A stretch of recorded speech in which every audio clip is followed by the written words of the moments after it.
Lining of black verbs, and we're going to record all this for posterity, which is fine. After Charles makes his presentation, we'll have a short period of questions offered by his committee. That's Jeffrey Parker and Marla Nelson. And then we're going to have time for everyone here to ask a few questions before we will ask you to leave while we discuss Charles. Anyway, Great.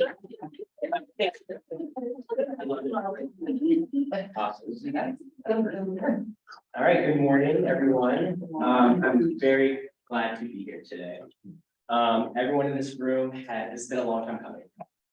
And everyone in this room has, in various forms, followed my research. Some of y'all live in the East. Some of y'all have driven through the East, and y'all wonder what has happened to this place, especially based upon what we see from the interstate I-10. So my research study started with a few small papers and has morphed into this project. And this dissertation is really just the beginning. This is a project that will not end here. I'm very much a believer in putting this into practice and not keeping this within the ivory tower. And I've been working very intimately with a group called New Orleans East Matters, and some of the members are here.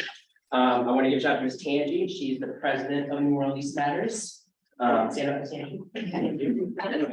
It's Eva and Ms. Kamalita. I have interviewed these women. I have worked intimately with them. They all live in the East, moved there in San Francisco East for the promise of a suburban dream. And our work is gaining some traction. And this there have been a lot of recent developments even within the past week, a lot of conversations with my advisors that have really intellectually stimulated me even more in this past week alone. That has kind of reframed some of my arguments even within the past few days. I had a guest column in the Times Picayune yesterday about the East, and I have gotten some phone calls from some people that want to meet with me, just something bigger, and I'm very excited about this. A little bit about me. I grew up in the suburbs. Suburbs fascinate me. Everyone who knows me knows this. And the East is a suburb, and it just looks very different from the suburb that I grew up in. So my research really tells the story of this place. As you can see, this title has gone through many iterations. This is kind of what I've settled on. I really like this title. I think it captures the essence of the problem of the East. So it's called the East, because that's what we all know it by. So the East, a history of New Orleans East and the retail redlining of Black middle class suburbs. Let's get started. So I'm starting with a map. I love a map. So this is the official, quote unquote, official neighborhood boundaries of the city of New Orleans. There are 74 neighborhoods, and New Orleans East, as you can tell, is quite literally separated from the rest of New Orleans via the industrial canal. So geographically, it is separated from the rest of the city. Something that's really fascinating through my research is looking in the past at the history of maps, and there are many maps that don't even include this. It's not even part of the mental image of the city in certain maps. So the maps in themselves tell the story. Here's a close-up of the neighborhoods. And this is important because whenever we think about the East, and you all watch the news, right? The shootings on the interstate, the things that are perpetuated in the media. Something that was really interesting in my research that came up in interviews is this frustration that whenever something happens in the East, the media just simply says in the East, without specifying the neighborhood it's in. And we don't do that for other parts of the world. When something happens in another part of the world, we specify the neighborhood. So effectively, they have lumped this entire massive, and this occupies almost 2/3 of New Orleans, into this one monolithic neighborhood. That's not actually true. There are many neighborhoods in the East. So I'm going to really kind of go through that. And this is the interstate. So more or less kind of separates. So these are my three main research questions. So this is what has guided me through my research. These have gone through different iterations, but kind of really capture what I was trying to discover and conducting my research on these. So what happened? What happened to New Orleans East? Despite ambitious plans to build this expansive suburb in the city, which dates back to 1959, a corporation formed. It was two Dallas oil tycoons, and they formed a corporation called New Orleans East Inc. And they bought a lot of 32,000 acres of swampland in the east. Now, it's actually a misnomer in a way because the portion of the east that they bought is present day Village de la East, Venetian Isles, the abandoned Six Flags, and Bayou Savage. In the 1960s, a New York developer by the name of Marvin Crater formed a corporation that eventually became Lake Forest Inc. And Lake Forest Inc. developed the vast majority of the suburbs that are in New Orleans right now. The first suburb that was opened was in 1967, and it's Kenilworth. So if you remember Kenilworth was the first subdivision that opened under Marvin Crater. Both New Orleans East Inc. and Lake Forest Inc. had these grand plans to conquer the swamps, this low-lying space of New Orleans East, and build a suburb in the city. The original intent of New Orleans East was to mitigate white flight to suburban Jefferson Parish. This is part of the larger trend that was happening in cities in the 60s, white flight and suburbanization, and New Orleans was very much a part of that. New Orleans city officials, the mayor, developers, all worked with New Orleans East Inc. and Lake Forest Inc. to recreate Metairie and the West Bank in New Orleans East to keep the white middle class in New Orleans East. And at first it worked. So you look at the 1970 census, 85% of New Orleans is white. It changed very dramatically. And that's kind of the history of which I'm telling about what happened in the East. So what political, economic, and social process would explain the growth and decline of the East? How is the history of the East unique and similar to other similar cases of suburban decline? My second major question is, why do blight and economic disinvestment continuously plague New Orleans East? There have been efforts dating back to the 80s to revitalize this place. Yet you drive through it and you see what you see. Vacant lots, blight, nothing has come of it. There's always these stories that, all of y'all last year, you saw the Target was coming, was announced, and didn't actually happen. Right, so kind of these start and stop efforts to revitalize the area. And then my third main research question is, in what ways does race explain the decline of these that class cannot? This is a classical sociology question. Since day one in undergrad, to my master's, my PhD, is the panel, is it race or class, race or class, race or class? I want to offer something to the room, something that I have thought about a lot in my research. And this comes through my meetings that I have done throughout my research. So I've done a mixed methods research. So I've done interviews, archival analysis, and census data analysis. I did 20 recorded and transcribed interviews with members of New Orleans East Matters. We met at PJ's Coffee on Reed Boulevard in the East. The coffee that I provided is actually from the Reed Boulevard location, so that was nice. I recorded these interviews, I transcribed these interviews, and everyone that I interviewed is a member of New Orleans East Matters. So this is very much from their perspective. I'm very upfront in that this dissertation is from the perspective of middle class residents of New Orleans East and what they want and the problems that they see. So a lot of my research comes from these interviews. I've done a lot of extensive archival analysis. Telling the history of the East is really important for the people who live in the East. And I really want to emphasize the role of history in this. And because the East has been driven by an exaggerated and false narrative for so long that residents of the East want the correct story. Especially considering that we live in a city where all the other neighborhoods have been written about extensively. In other words, we can't address the problem until we actually tell the correct narrative first. So I really emphasize in my research the meticulous details to get the story right, because it's been a disservice that the narrative has been wrong for so long. Okay. So the archives and maps really also tell the story. Another part of research is field notes. So every Saturday for the past 2 years, we meet at the Reed Boulevard PJs, have meetings, I take notes, I observe. I've developed a trust with these people. In a way, I'm an outsider, right? My favorite courses in college were race courses. This white kid coming in, majority older Black people, and we developed a trust and a mutual relationship. And I've really gotten to see the East from their perspective. And I really think that matters. And the story that they want told. And to go back to that idea, is it race or class? I want to share a quick little story. There was a meeting one time where a woman made a comment that she said that we can't change the color of our skin. So what did they want us to do? We have money. Our money's green just like everybody else. Why do we have to drive to Metairie and Slidell for even those basic necessities? And I say that to say, in all of my grad courses of race or class, I've come to understand through the lens of people living in New Orleans East that for them, race is understood to be the problem. It's almost like a statement of like law. It is not questioned. It is understood that is the issue. And I find for white people that it's a source of debate. It is not a debate amongst these members. It is understood, it is our race. And I say that to question, why do we work so hard to argue that X social problem must be something, anything other than race? And I'm telling you that these residents, it's almost an understood knowledge it is race. I kind of want to just offer that as a think about it through this. And then finally, a lot of community activism. So this is more into a project bigger than just a bookshelf. We have conducted tours, meetings, a meeting with city officials.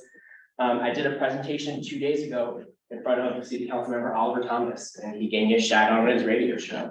And this is morphing into something bigger, and I'm really excited to see where this goes. Again, this project doesn't end here. This is just the beginning of bigger and bigger things. Okay.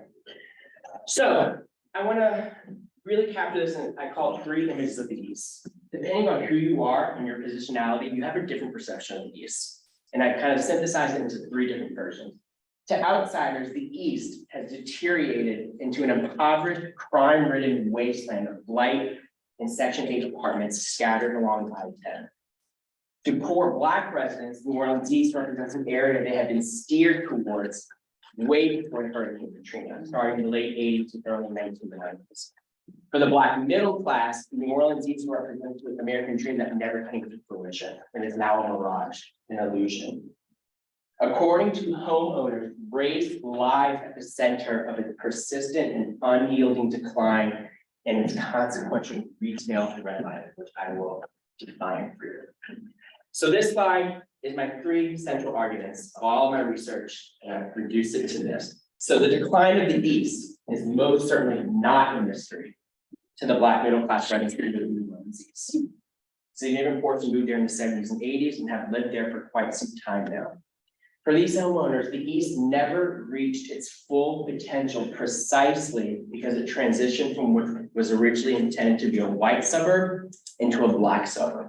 Despite their high socioeconomic status, despite having some of the highest homeowners rates in all of Orleans Parish, and despite very high educational levels, particularly Reed Boulevard and onward. Again, this idea that we treat the East as one monolithic neighborhood, that's not actually true. Residents, particularly through the meetings I've attended, are acutely aware that perceptions and stigma of the East are built on racialized exaggerations and gross overgeneralizations of crime, decline, and poverty, often masking coded language. And that's very important. We don't say race, we say other things that's coded for race. Okay. And these problems perniciously conceptualize the entire city east of the Industrial Canal as a distressed suburb. And this perception and stigma and image dates back to the transition in the 80s, the racial transition that occurred in the midst of a global oil crisis, and then just exacerbated after Hurricane Katrina. So really 2 major periods that really impacted New Orleans East were the 80s oil crash and Katrina in 2005. And here are 18 years later.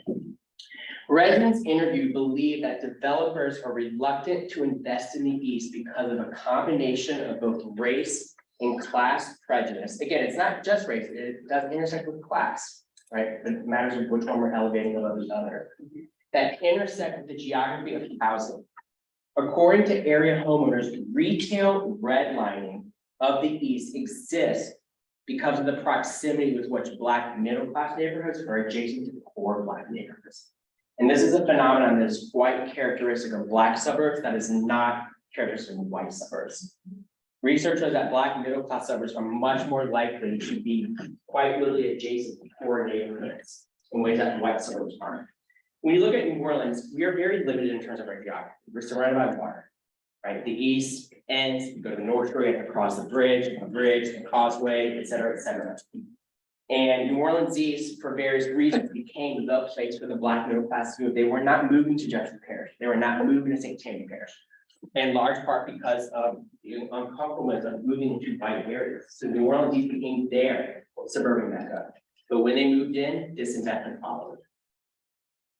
Okay. The role of the interstate, this is so important. And anyone I talk to in all these matters will absolutely elevate this as a primary thing when we think about the East.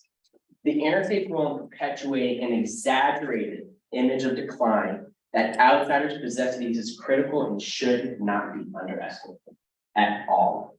You drive down the interstate, you see it. The neutral ground is totally unkempt, they can't even cut trees. They build a new sound wall, which is nowhere near comparable to sound walls that built in Metairie. It is very obvious, you can see it. Okay. Conspicuous blight stretches like vacant lots and dilapidated apartments along I-10 that created a self-fulfilling image of urban decline that masks the middle class wealth that actually exists in there along the interstate exits.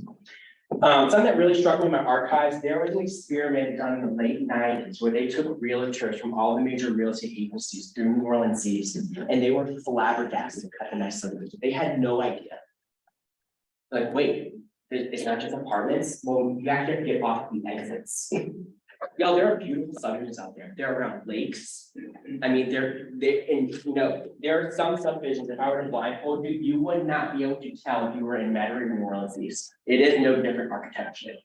What is different is the color of the race of the skin of the people who live in these neighborhoods. Okay. This dilapidation that we see on the interstate detracts developers from investing, and the two feed into each other. They're not investing because it looks a certain way and it looks a certain way, and they're not investing. So it creates this terrible vicious cycle of disinvestment that perpetually has plagued this area since the 1980s. Okay. So this stigma in the area's inability to attract development has maintained a firm grasp on this area despite countless attempts to revitalize the New Orleans East. So why does this research matter? Why do you do this research in the first place? First, simple statement, New Orleans matters. Every interview I've done, there's always some version of the statement of, we're also New Orleans. It's a very powerful, simple but powerful statement. We are not separate from, we are part of New Orleans. Okay? This research builds upon research of the challenges facing Black middle class suburbs and fills a gap in the literature by arguing that New Orleans East and Black middle class suburbs in general function as what we call precarious space that symbolically links past racism and housing discrimination enshrined in law, such as institutional redlining, with a more contemporary subtle form called retail redlining, which I will define for you. Achieving racial equity requires studying the past and making a generational commitment for the future. Again, this is why the role of history in telling the correct story matters. We can't move on until the correct narrative is told. And again, we're not living in a rock. We are seeing kind of right now in America discussions of how we teach history and do we ban certain things, and what is the truth and what's not the truth. So the East really falls into that larger conversation. Even more so, the political neglect and economic disinvestment of New Orleans East exacerbates the city's racial wealth. When you look at New Orleans, simply stated, it's an Eastern Black city and a Western white city. By not investing in New Orleans East, by having members of New Orleans East have you drive to every other neighborhood to get even basic things, that means there's no investment happening in their neighborhood. And what ends up happening is it decreases the access to economic stability and mobility of Black citizens. You know, there was a really telling interview I had where one member said, you know, we did what we were told. The whole work hard, pull yourself up by your bootstraps, and move to the suburbs, and it still wasn't good enough. And what ends up happening is outsiders blame the East for the creation of their own condition, but history tells otherwise. And that's why it's important to get the narrative correct. And that's why this research matters. So connecting history to the present day. So this research connects contemporary retail redlining to the past. So what is redlining? Redlining is something I learned in undergrad and really has stood out to me in my entire academic career. And I really believe this should be a history that we incorporate in a larger sense in our public high school classrooms in high school. As it is history, it's a history that we don't teach. By definition, redlining, and you're looking at a 1939 map of redlining in New Orleans. Every major city had redlining done to it. And I quite literally do mean red lines. Okay, so it was an institutionally discriminatory housing practice whereby banks and lenders would deny loans and credit to quote unquote hazardous communities. Hazardous was coded language for Black communities. Even Black communities that had income and wealth. In certain neighborhoods in New Orleans, they would give credit to even lower income white neighborhoods ahead of middle class Black neighborhoods. This was enshrined in law for decades. From 1934, it's a staggering statistic, from 1934 to 1968, 98% of federally subsidized home loans after World War II, $120 billion in government housing went to white families and 2% to non-white families. Jarring statistic. I'll never forget, when I learned as an undergrad, one of my professors at the time, we essentially gave a 3-decade head start to white people building equity. And while it was made illegal in 1968 with the passing of the Fair Housing Act, we didn't actually create a similar set for Black Americans to, it was kind of like, all right, do it on your own now. But by the point, it was 3 decades too late.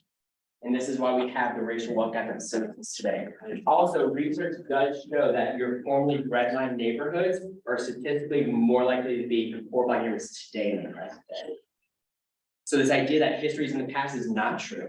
The conflicts are still being played out today. And what's really interesting is that in my research, this is Central City and this is the 7th Ward. A significant portion of the Black middle class moved from these two neighborhoods to New Orleans East, which in effect has become redline. So the problem followed them, even though they did what they were told to do, what the American dream, right? So what is retail redlining? So this is the contemporary form. It is a spatially discriminatory practice among retailers, particularly chain stores, of not serving certain areas based on their ethnic minority composition rather than on economic criteria such as potential profitability. Consumers in the areas often find themselves vulnerable because no other retailer will serve them or they're exploited by other stores such as dollar stores. And make no mistake, New Orleans East City Council years ago passed a moratorium on limited dollar stores in New Orleans East. They have 2 grocery stores, a Walmart and a Winn-Dixie for 20,000 people. So my argument, the decades-long perception problem plaguing the East aligns with research findings that middle-class residents of Black suburbs experience what is called status disequilibrium because the commercial and retail establishments that do exist does not match their cultural status of being middle-class residents. So, contrary to public perception and false narratives, the East is not one monolithic neighborhood. The area bounded by Reed and Bullard reveals a glaring paradox 18 years post-Katrina. Middle-class and upscale gated communities surrounded by endless light, shuttered strip malls, overgrown lots, and unkempt neutral grounds. Residents have money to spend, but the landscape indicates otherwise. This is a great quote from an interview that captures the essence of all of this.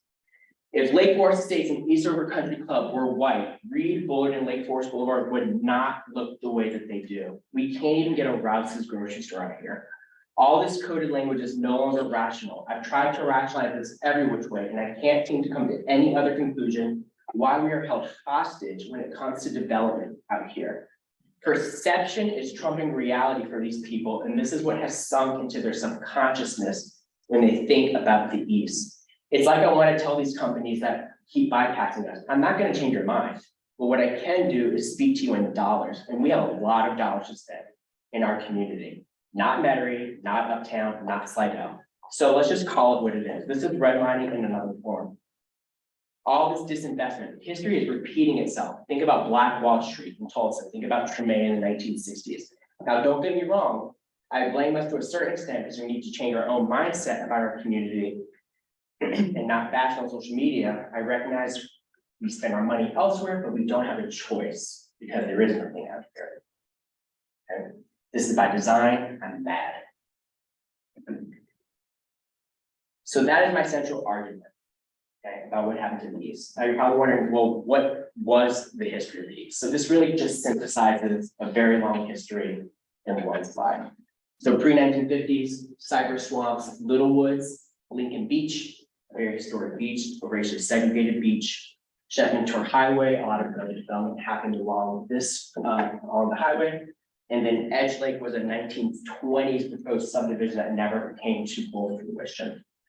1960s to 70s, it was seen as the suburban frontier, hope, promise, vision. We're going to mitigate white flight, create a suburban environment in the city, promise.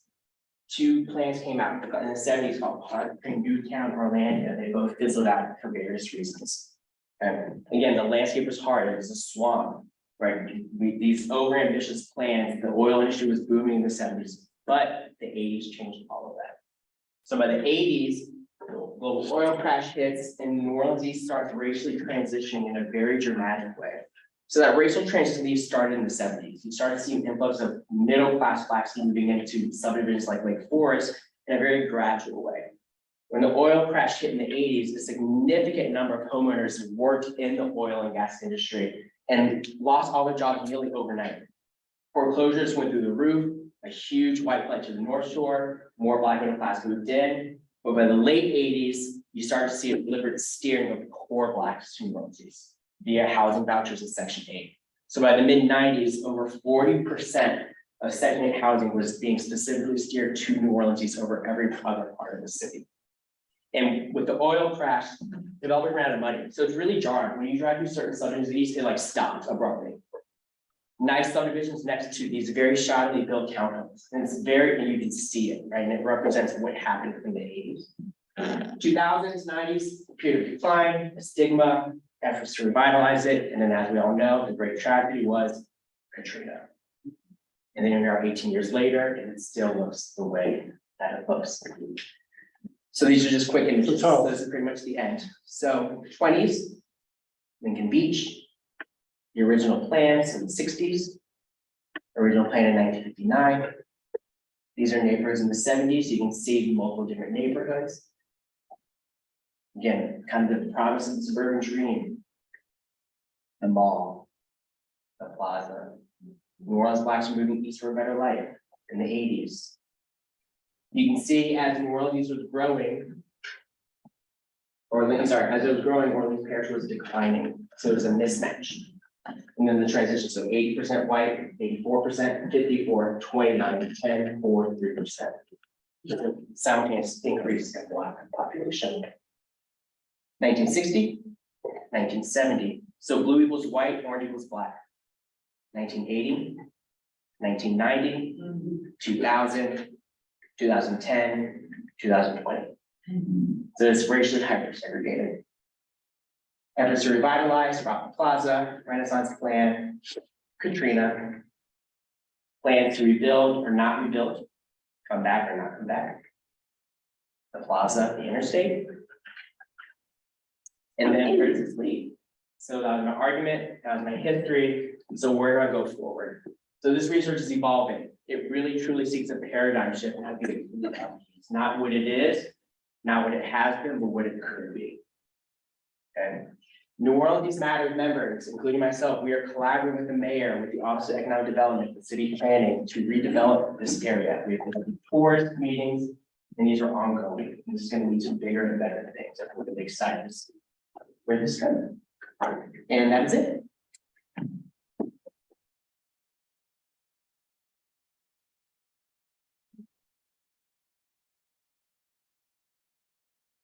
Thanks very much, Charles. To the point in our activity, we'll have questions from the committee. Please let Marla and Nelson begin. That's okay. And Jeffrey will ask questions soon, and I'll. All right, I've spoken extensively to Charles, so I'll keep my comments and questions brief here, but I really enjoyed your thesis and you know, just what a compelling story, the development history of the East. And I think what I appreciate most that we here in this room today is your applied focus and really wanting to take this scholarly work and use it in a way that has the potential to influence action. And I've been to a lot of different dissertation defenses, but I've never seen so many people and people just from the community coming out. So great job, and really happy to see that. I'll ask two questions here. One, what do you think are the courses of action for to really make a change? I mean, you outline a lot in your thesis about what can be done to make the improvements that the community is calling for. What's the sort of low hanging fruit? Where do you go first? That's an expression that comes up in every meeting with one star, low hanging fruit, and I frame that in two ways. So really, it always comes to this expression: we want what everybody else has. Where's our flavors? Where's our videos? Where's any local New Orleans anything? It is very conspicuously absent in New Orleans East. And this is a combination of both political negligence across multiple city and state agencies and financial investment. And what's really interesting is 2 days ago, we did a presentation in front of Oliver Thomas, and he mentioned the Renaissance plan pre-Katrina, which he was involved with. And what really made that, and that plan was approved by city council and it never came to fruition because of Katrina. And he argued, which I agree, is we need to get everyone on board at the same time. So the state legislators who represent the East, the representatives, the city council members, the Office of Economic Development, we're working very closely with Jeff Schwartz now. We've done tours. And I think it's part of it is changing the narrative, which I think I'm doing with my research and kind of the publications that I'm going with, like guest columns. And a lot of it really is low-hanging fruit is simple things. Clean up the interstate. The image is terrible.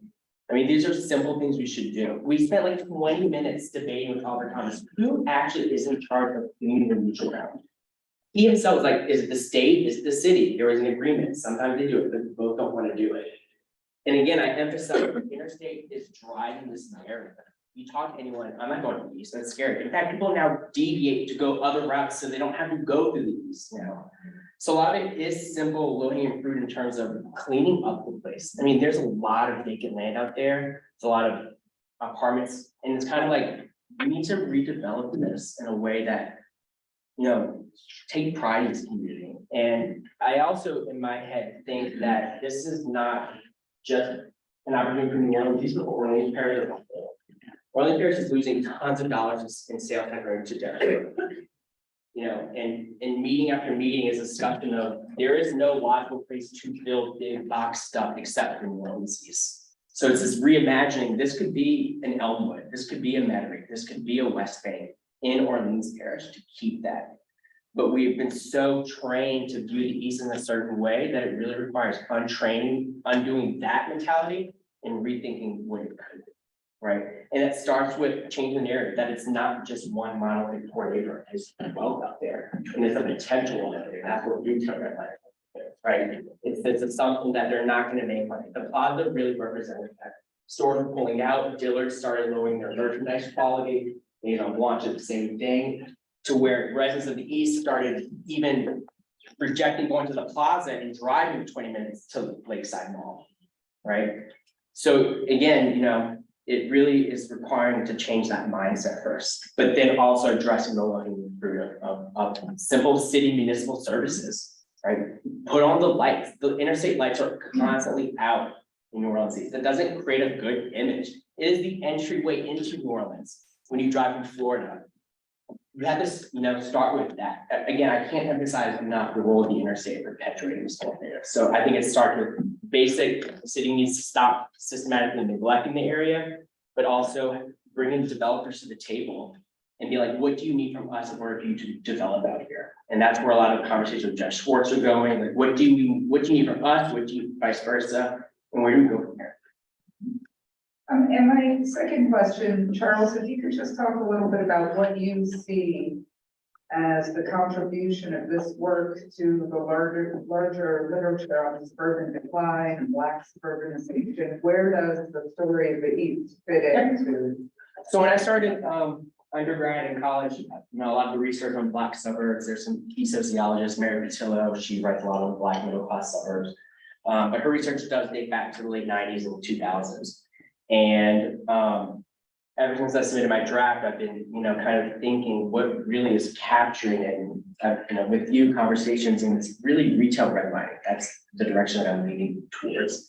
And that while, yes, institutional redlining has ended legally in terms of de jure redlining, it exists still in practice. And the research, and again, this research, I haven't really delved into the retail redlining, but that's where I'm gonna go going forward in the future, really kind of delve into that research. A lot of research on Black middle class suburbs is not incorporating that research on retail redlining.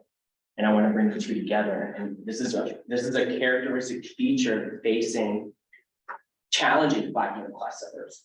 I also find it interesting of residents I interviewed who moved elsewhere and see what it can be. And why we can't have that in the places, right? So I think, my contribution, to go back to the slide of why does this research matter? Sorry, why does this research matter in the first place? Is, this is creating a problem whereby, the reality is a lot of people who live in the East are still there because they paid off their mortgages. And they, why move elsewhere? The problem is the younger generation. Are they gonna move there? They're not gonna move there for something out there. Okay, now granted, in some interviews, it has been indicated to me that they are seeing people move out there. But when they see that there's nothing out there, they're like, why even bother? Or on the flip side, how much longer can we wait this out? Do we want to wait it out? Well, I paid my mortgage off. Yeah, but what about my kids? Do they want to stay in the East? Are they going to reject the East and go elsewhere when there's nothing out here?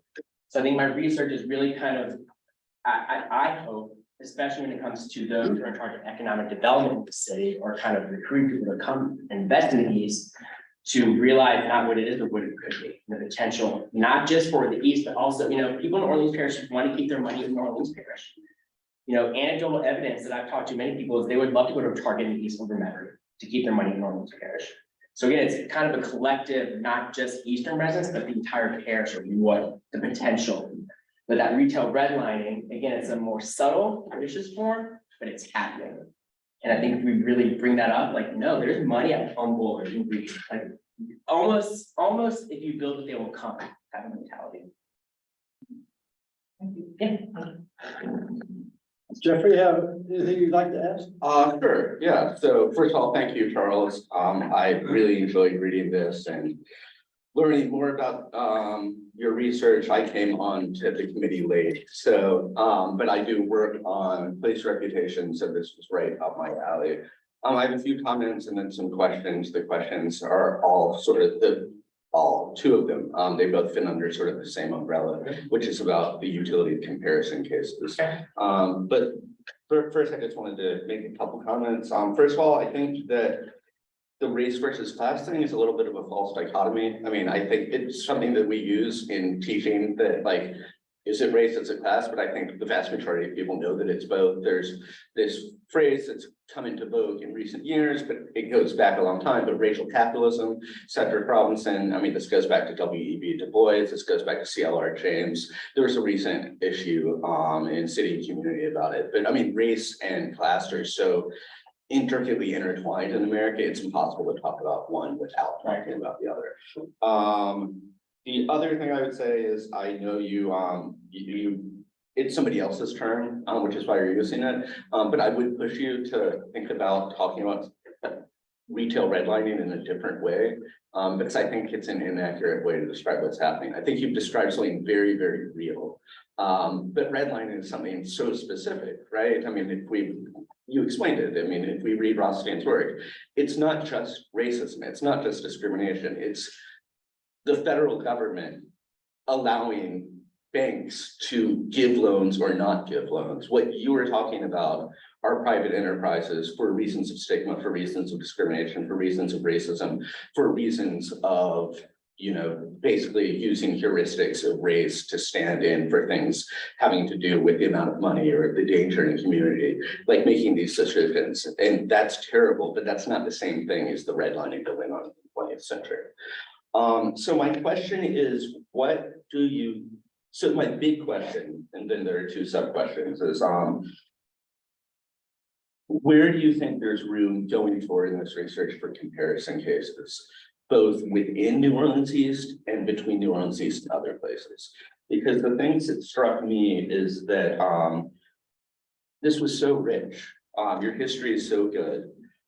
You really go over it and you get the voices of the people that you spoke to in really rich ways. My favorite part of the dissertation were the quotes and hearing the voice of people you talked to.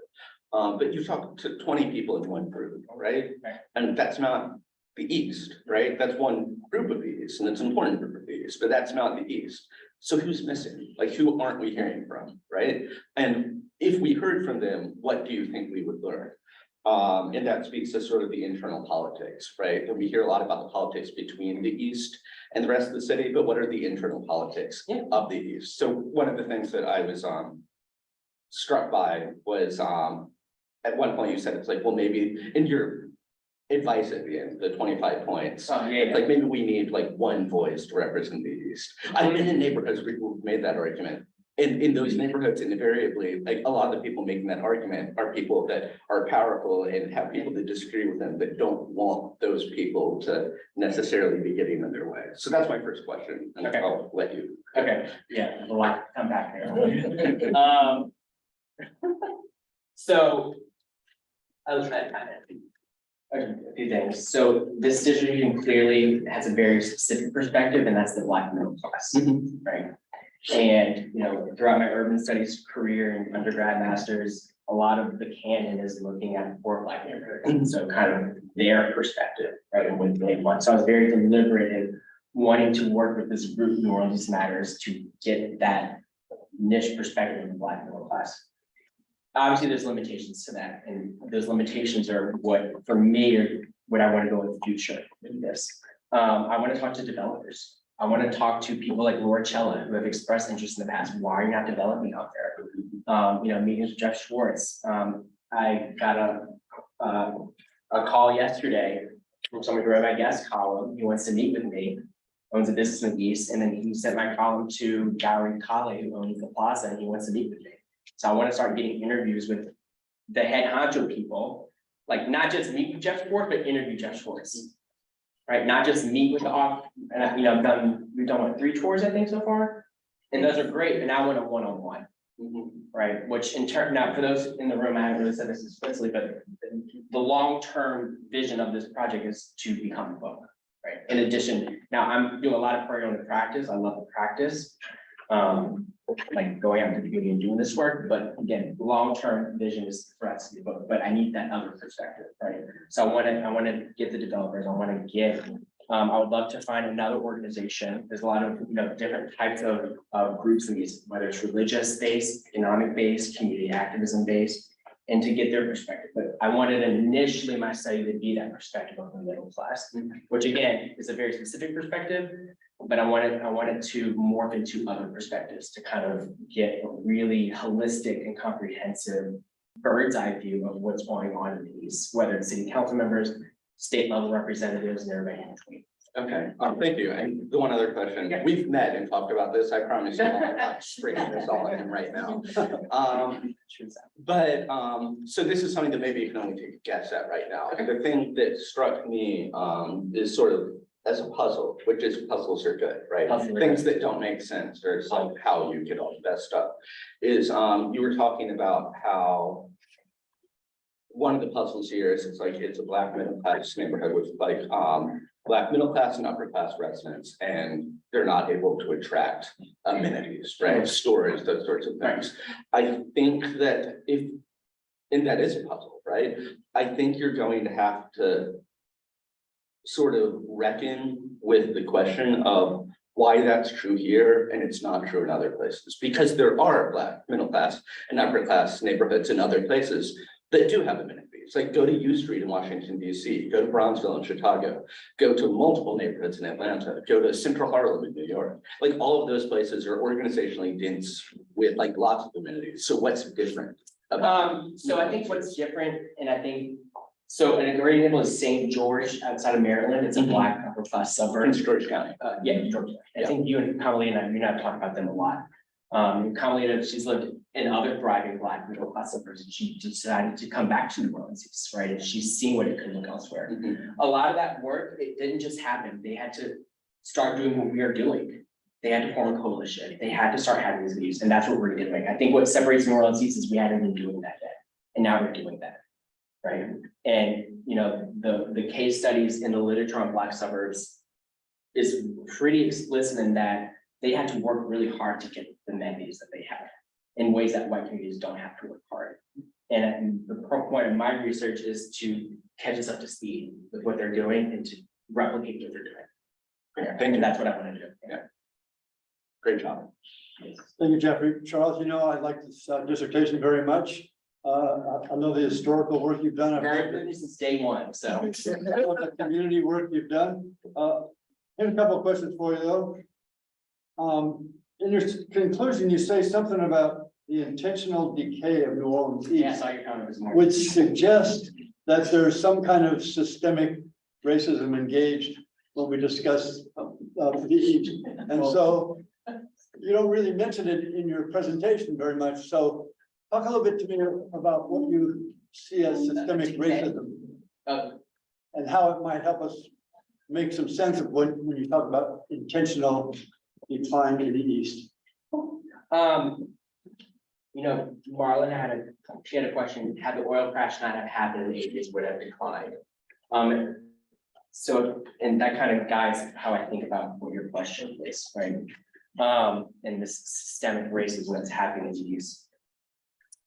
When you look at the racial past patterns of how New Orleans was operating under race, there was already like I'm not gonna use the word, you know, natural, but natural growth towards the east of Black residents. Outgrowths of Gentilly, Pontchartrain Park, and Ninth Ward, and it was happening slowly and gradually in the 70s and 80s. The oil crash created like a shock, right? To where, you know, it sped up the process and it created a shifting point that was very dramatic and very precipitous in ways that I don't think would have happened had the crash not have happened. And then all the subsequent decline accompanied it. And in talking in my interviews and going to these meetings, you know, in a lot of my research, I've driven through the East countless times, all the subdivisions, down all the streets. I've gotten, you know, past the apartments, past the subdivisions, in Eastover, all of it. And this idea that the interstate, for instance, what you see along it, and there was stuff there pre-Katrina, right? There was a Sam's Club, there was chain stores, and it never returned. A really interesting thing that happened in my research was a constant comparison to places like Algiers. Like, why does Algiers and General de Gaulle have stuff?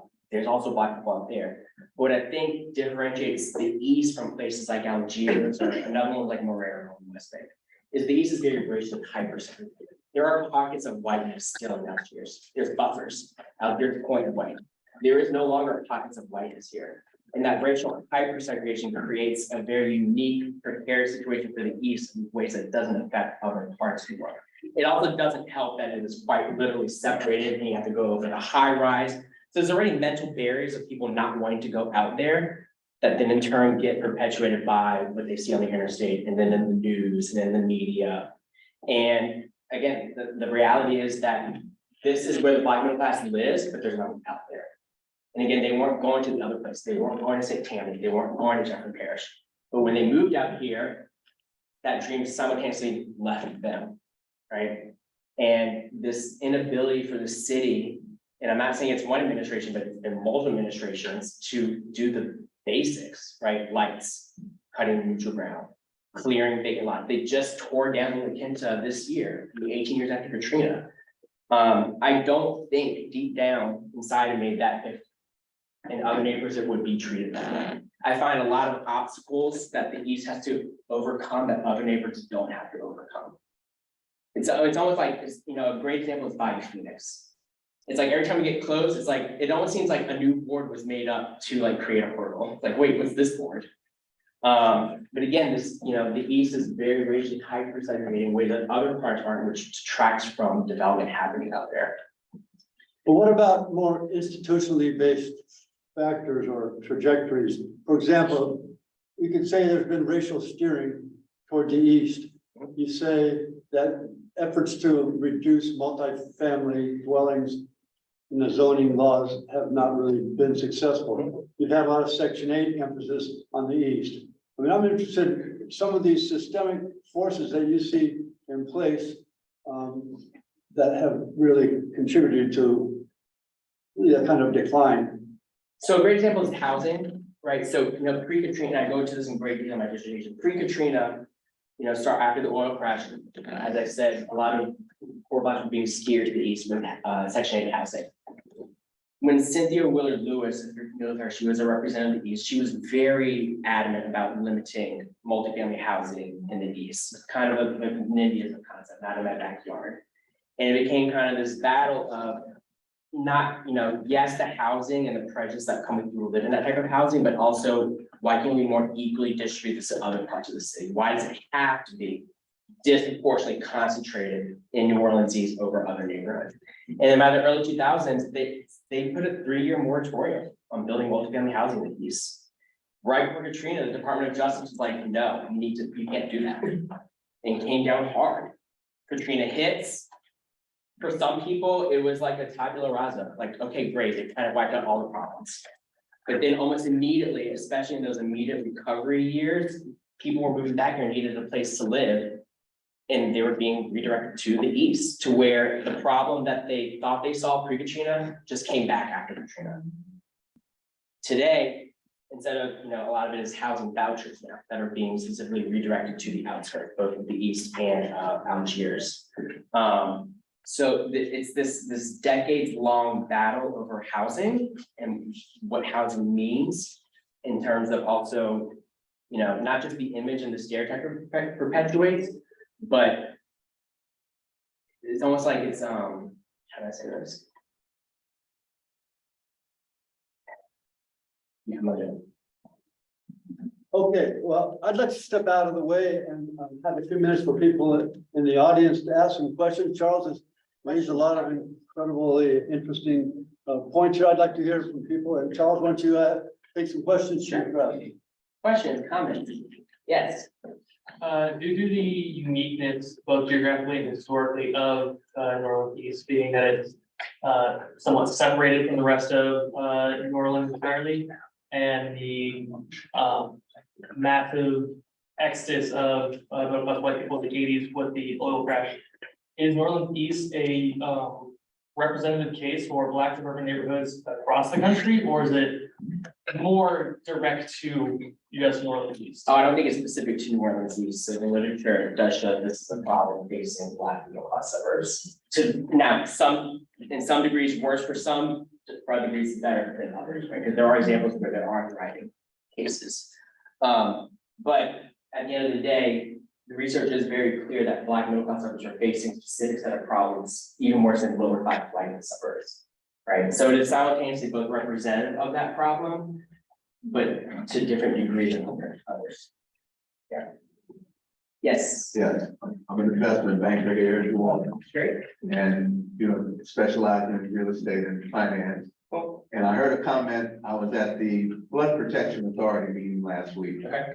And I heard, somebody like me who live in the east on Haynes Boulevard, won't be there for long, but Haynes Boulevard, is that he said, well, they're trying to build a marina by the airport. Yeah. 460 slips out there and Yeah, yachts. he's referring to this. Yes, sure, everybody. Those two. So he says, they don't want to go over the Seabrook Bridge. Yes, correct. And he says, they don't have a washateria for the yachtsmen to wash their clothes. They don't have a restaurant there. Mr. Coastal is trying to develop it, but they don't have those amenities. So he says, those things blocking the development, whereas West End is getting all of that. And I said, that's a racist remark. I catch it. He don't understand what he's saying, but he's saying it. And number two, when we look at developing, the landmark or the pivotal thing we watch for investing is a Starbucks. Mm. You have to have a Starbucks. Not a PJ, a Starbucks. Even though we like the PJs in the east. But we like the PJ. Right. But Where's our chain coffee shop? that's what I'm saying. But when we look at developing, it used to be a McDonald's. Now it's a Starbucks. So Harrison Avenue, Barrett Street, everybody got a Starbucks. They say, hey, you put the Starbucks there, the money comes. You know, but I'm just making a comment what I'm hearing. I have a question about the Starbucks, about what you think of it, because this is really interesting. Right. Is it that Starbucks brings people, or is it that Starbucks, like, and this is true, Starbucks has a real estate division, so they do research about what neighborhoods are gentrifying. So is it that Starbucks actually attracts people, or is it that Starbucks knows that that's where people are going? So it's a Starbucks knows where the people are going. Okay. General DeGaulle, just build a Starbucks. You can go on. Actually, that's an interesting comment. This came up a lot of my interviews. Washington and Claiborne. A lot of my interviews, they brought up this concept. They know that we have money. They just don't want to have it here. So they want us to drive to Metairie. They want us to drive to Slidell. They don't want to put it here. They know we have money. We just want to keep it in the east. So you're gonna have to drive elsewhere. Yeah. What do you see the role of GNO Inc. and New Orleans business client? That is a very common question. And I say that because I learned immediately there's an overabundance, and Jeffrey said it, there's so many organizations to the point where it's oversaturated and it seems like we're having, you know, New Orleans East Matters was an offshoot of ENONAC. And then on top of ENONAC, there's all these other boards and they're all kind of trying to do the same thing, but then also working against each other. Even though at the end of the day, they all want the same goal, which is to redevelop the markets. I think there needs to be a serious conversation about kind of a restructuring of all these different agencies and boards and NORA and IED and just who has a role in this and that. Because it's kind of like the permits one, it's creating an unnecessary barrier that's preventing change from happening. We can't have the change because we have competing interests, even though ironically they have the same interests. So I think then, yeah, there needs to be a revisiting on all of that. But that's hard because everybody wants, you know, they leave this organization, maybe they want their organization. That's a hard question. Yeah, oh, sorry. No, you go. I think RT is like planning or BRT, right? They use downtown. They're trying to build like a hub on Reed Boulevard. Right, but at least you see, you know, geographically, you will need to, that is part to the rest of the state. Do you heard any, you know, opinions from the residents and how do you think that would play a role moving forward? Yeah, Reed Boulevard's interesting, right? Because that's where they proposed the hub on the plaza. It's almost, I get the sense a lot. So Goodwill was announced 3 weeks ago that's coming to New Orleans East. And I'll also say that, you know, interestingly, the racetrack gas station comes up a lot. There's 2 in Chalmette and none in the east, but it's kind of like a nicer gas station. And what ends up happening is this idea that, you know, after Katrina, it took 10 years to get the hospital open. There's a Walmart there now, and it's kind of like, be grateful for what you have. We're not giving you anything else. So, and like, you got the Goodwill. You've been wanting something. You got the Goodwill. Cool, like that's a good starting point, but like we deserve so much more than just a Goodwill. And this idea of like, y'all are begging for this and we give you something and we need you to be grateful for that. So it's kind of like, yeah, the Goodwill is good, but that's just one piece of the puzzle. And the hub station is also good, but it's almost like they're trying to give them little scraps of stuff without actually giving the full thing that they actually want. With this expectation that they should be grateful for what they are being given. Yes. I just got the same question. Who's paid? Great question. I think that's a great question. So this came out in our tours that we did with the Office of Economic Development. And that was an interesting tour because it was a combination of both natives of New Orleans and people who have moved here, young professionals. And I found very quickly that the young professionals had a very different perspective of the East than natives because they haven't been conditioned to think of the East in the same way. And for them, they're like, wait, there's actually a lot of untapped potential out here, right? Because again, it's important, they have not been conditioned yet to think of the East in that way. And they like, wait, there's a lot of land out here. Why isn't there a target out here? We can't fit a target in this space. We can't do it in the garden space. Logically, you could easily recreate an Elmwood in New Orleans East. Why is it not happening? So it was in that tour, and they is the people in power, this the economic council. So that's why, back to Jeffrey's question, going forward, I want to interview those people like, I want you to tell me, why are you not doing this?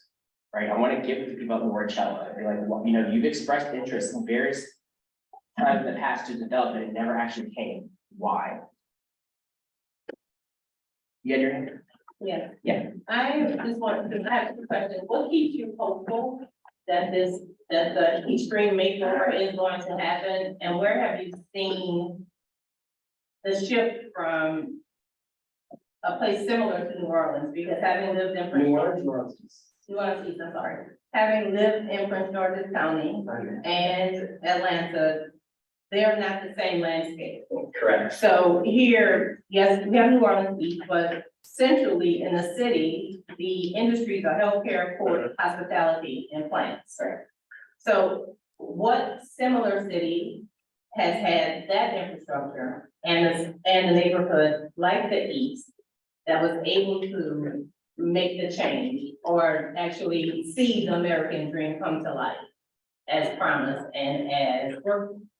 You want to answer that one first, or the hopeful? The hopeful one. Yeah, we keep me hopeful. I'll be very blunt with you. And I've been blunt with, you know, Ms. King, like, let's be blunt, let's just call it what it is. At the end of the day, history's not on the side of this right now. No, I've chronicled that these plans that never came to fruition. And I to an extent, when I hear residents say, I don't know how much longer I can ride this out. That's disheartening, because in their defense, they have waited a very long time, so why should they continue to wait? Right, they could easily take their money off there, they could easily move back to where she came from, but this is their home. Right, and kind of, you know, in the discussion of money and the statistics and the data, these are still people's home, right, and they take pride in it, but we've not reciprocated that pride. Whether from the city to just do the thing of the interstate, or through financial investment, through developers investing in the area. Now, New Orleans, you know, when you think of urban cities or this thing, it's always been an outlier compared to other cities, right? We're not Atlanta, but in the 80s, we're trying our hardest to be in Atlanta. There's a lot of positive for instance, right? Like the our version of Galleria, they used to. But I go back to, you know, the 80s oil crash started and then Katrina expedited it. And here we are 18 years later.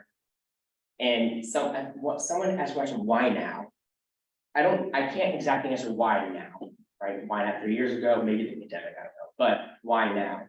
I really do believe that the narrative is starting to think, change. I do believe that. I don't, and I, some people might push back, but I do believe that the narrative is slowly changing. Partly because of outsiders coming in and seeing what it could be. But also there's more and more local businesses opening in the East, and Eastern residents are very adamant of supporting those businesses. We're not gonna, you know what? No, we're not going up China. That new Thai restaurant on Bullard, we're going to that Thai restaurant on Bullard. No, we're not taking our money elsewhere now. We're gonna stick with that. We're not doing it. So we're gonna power through the purse in our penny to spend money in our neighborhood. That PJ's is thriving. Right, so when I see stores like PJ's thriving, it makes me angry because they did what they were told to do and they still don't have what other suburbs have.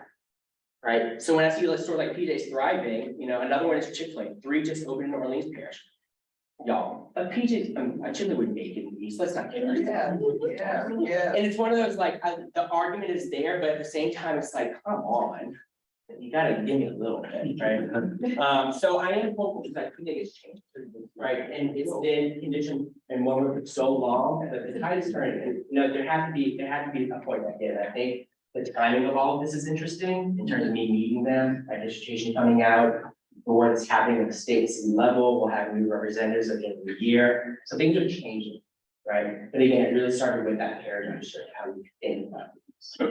Now, in terms of comparing it to other places, you know, I know it through the literature and not through firsthand experience, but again, I think my most impactful interviews were residents who left and came back.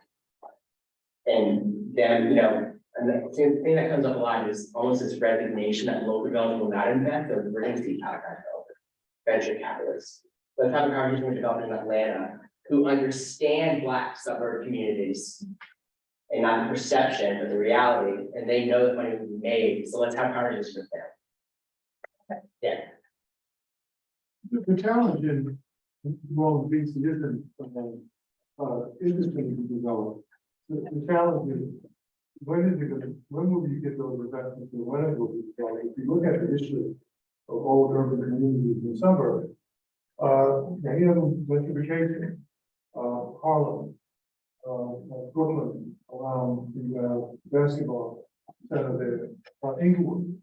So it's not whether it's going to be developed. The challenge here is, will it be developed by the indigenous community that's worked so hard to stay there, is there? My father used to always say that one thing God's not making, and that's new land. So if you look at the history of how communities are swapped out, it's usually when the value of the land is real low. And like middle class, like upper middle class are pushed out, right? Case in point, Starbucks on Washington, and South Playboy, retail malls. And have people forgotten that Central City used to have half of the murders in the city? And that's not, I'm not making it up, that's a fact. When the city was average, have people forgotten all of that, it's 300, 400 murders a year for 17 years. So people are surprised about crime, but the area wasn't stigmatized. Have people forgotten that if you look at the crime statistics, the highest number of unreported crime happens downtown in the French Quarter. Tourists don't want to report their crime, but the number of incidents are way more than many of our neighborhoods. And then you have to consider relationships. The titans in business and industry here usually will invest in something major, if the government's going to subsidize it, if it's a major public-private partnership, or you're going to have a NASA, that's where they want to go. You're going to have a Folger, that's where they want to go. But the rest of it usually happens where their friends are, or where they have relationships with people who own the land. And then when you look at the disparity with public-private partnerships in African-American communities, have people forgotten that the 43 acres that they're developing around the convention center are going to be subsidized with your tax dollars?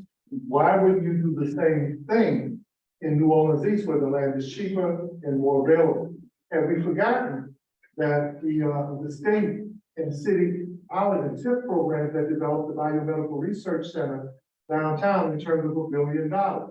That was your tax dollars. Have we forgotten that the TIP that was created that redid and redeveloped the Lawrence Garden District, that TIP was a subsidy from the state and from the city. And of course, last week, the news was announced to redevelop the riverfront. They're going to take 2 cents and give it back to some of the richest developers who own the Four Seasons and own that land. So it's not always about race, but it's always about market forces and those relationships.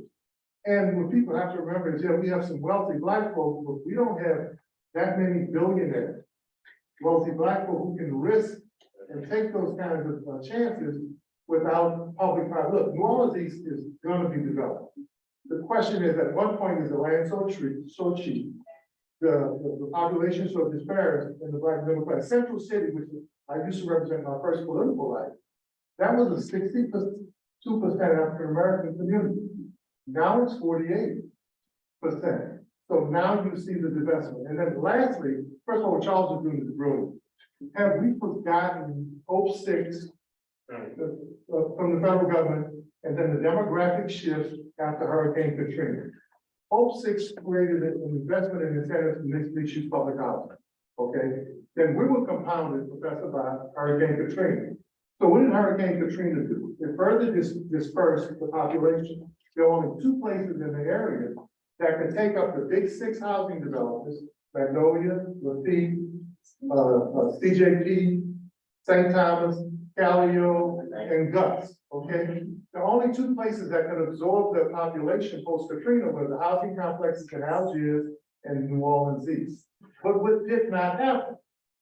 All of the big nonprofits and government agencies that service those populations, while the population was dispersed to the east, they're still downtown. So there are a whole lot of historical issues. And then the last thing I said, many of my friends, the guys that I mentor work with play professional sports.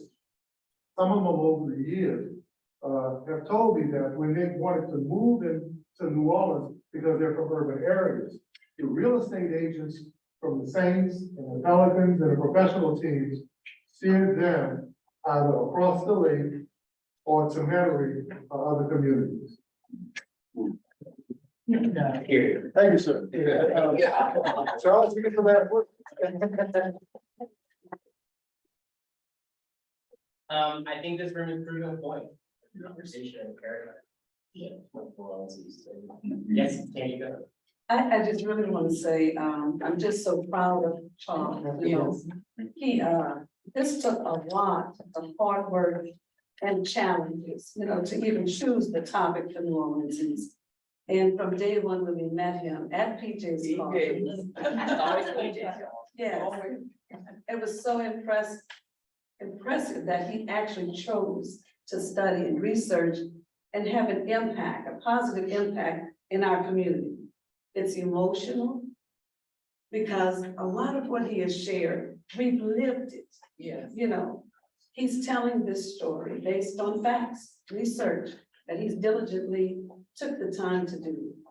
And I just think that this is just a phenomenal audience and experience, and just so glad that our council person, if the district, Oliver Thomas, when someone mentioned what gives you the hope, it's leadership. Yes. It's really leadership that really matters and makes a difference. And yes, it will be developed. And yes, we are moving in a progressive manner right now with so much that's on the horizon, because there are some who see, you know, the potential. And it is a golden goose. If those dare to venture to invest in it. I mean, it's just, I can't begin to just tell you, Charles has done it in such an elegant and elaborate fashion and so academic, you know, because we're here to support him and his academic dedication and experience, because this is a phenomenal experience for this young man. He's also left us with Yes. things to do. Yes. And that's what Yes. really what he did, is that his study and his conversations around it, he's challenged those of us who live there. He's saying everything my family knows, even though I represented that town, everything, 99% of my family knows is more like what was. But given the study that he's done, there's some work we need to do to kind of quantify those businesses that are successful. How do we use those numbers as an example to put all of that together comfortably, to challenge a target, a challenge of the realtors to say, hey, hold on a second, no, this hasn't done work, because these are the numbers these businesses are doing. And we have that, but we've never put it together in the study. And then lastly, how do we begin to speak more proudly about our neighborhood? If we're telling folks the house is burning, they're not coming to a burning house. But if we say there's some fires on the outside, the house is safe, come help us put out fires. So he's helped us to kind of change that narrative. Right. Absolutely. Well, folks, fantastic conversation, folks. We're going to return for a moment to the academic part of the program and ask folks to depart, Charles included, while we have a short conversation along his committee about this whole experience and his faith. Thanks so much, everyone.